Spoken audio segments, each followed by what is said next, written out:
Vous incarnez Selim Bassa, Pacha Bassa, dans l'enlèvement au sérail de Mozart, qui sera donné à partir du 26 mai à l'Opéra de Rennes. À ce sujet, quel lien, si lien il y a, opérez-vous entre théâtre musical, opéra et spiritualité? Alors, quand on parle d'opéra, de théâtre musical, c'est donc la rencontre de la parole, du verbe et de la musique.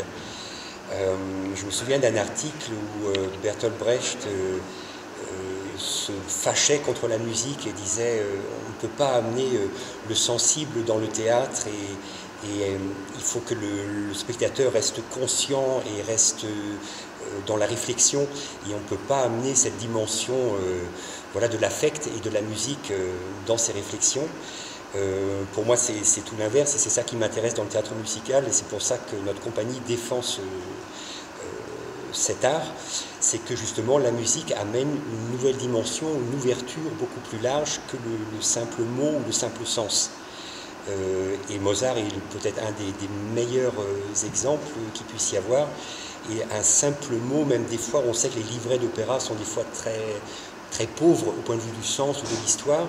Et la musique amène une ouverture, une dimension, touche de façon très profonde l'auditeur. Ce qui fait que Mozart voilà, est encore présent dans notre art depuis des siècles. C'est une ouverture plus grande en fait. Ouais, ça amène c'est comme de la poésie en fait, c'est ça, c'est que la musique amène autour du mot, touche quelque chose, une part de notre sensibilité qui n'est pas forcément touchée par la rationalité et par le sens premier d'un texte.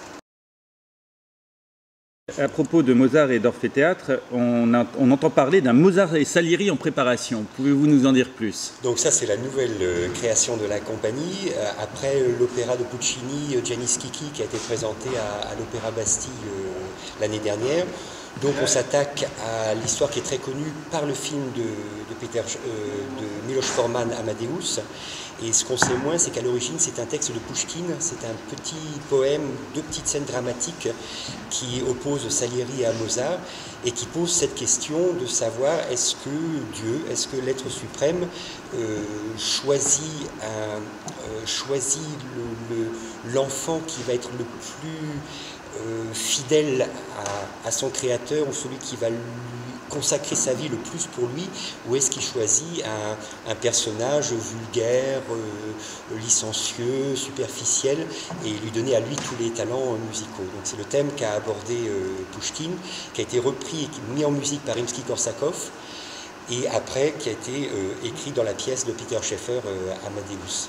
Et donc c'est ce spectacle-là, on est en résidence depuis 2 ans à un théâtre qui s'appelle la Lucarne à Arradon, et la compagnie va créer ce spectacle-là en janvier 2012.